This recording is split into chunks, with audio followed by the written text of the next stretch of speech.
Bonjour à tous, ravi de vous retrouver pour ce nouvel épisode du Pourquoi du Comment.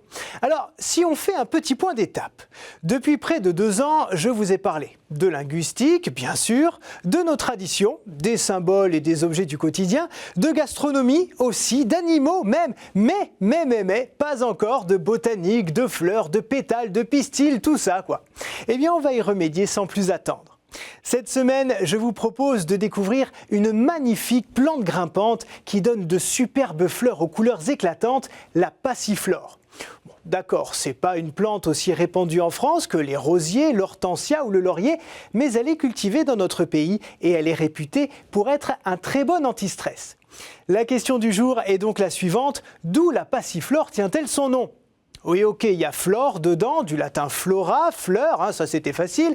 Et puis, il y a le préfixe passi.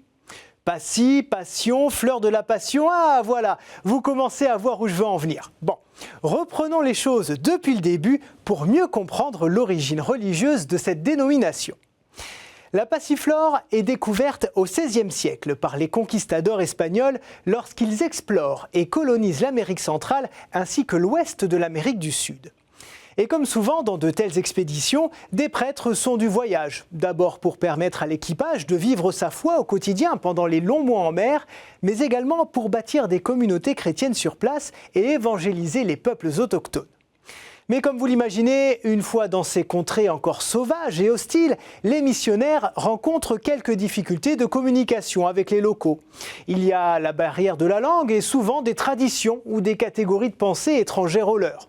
Alors, pas si bête, ils vont refaire le coup de Saint Patrick qui avait pris une plante locale, le trèfle, pour expliquer la Trinité. Et c'est là que notre fleur entre en jeu.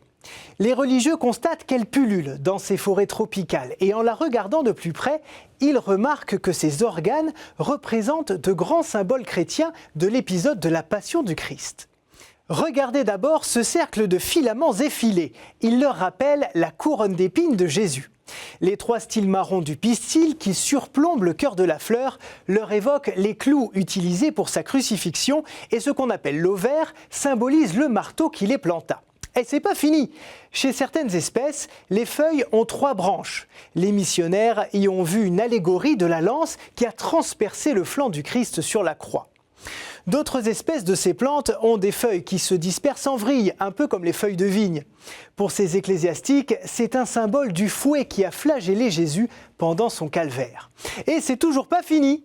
La passiflore compte 5 organes reproducteurs teintés de rouge qu'on appelle les étamines, un chiffre qui rappelle les 5 plaies que le Fils de Dieu crucifié avait sur le corps.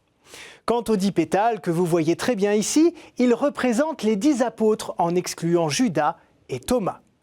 Voilà, c'est grâce à cette morphologie plutôt providentielle et un grand sens de la pédagogie que les missionnaires sont arrivés à expliquer la passion du Christ aux autochtones.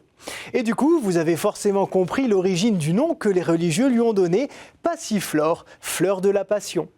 D'ailleurs, la passiflore donne un fruit, le fameux fruit de la passion. Ben oui, je sais, tout le monde croit qu'on parle de la passion au sens charnel du terme, parce que fruit exotique, soleil, tout ça. Mais en réalité, ce fruit, aussi appelé grenadille ou maracuja, est produit par la Passiflora edulis, une des nombreuses variétés de cette plante, et porte aussi en lui toute cette symbolique chrétienne. Voilà, c'est terminé pour aujourd'hui. Merci à tous d'avoir partagé ces aventures botaniques et à la semaine prochaine. Bye bye.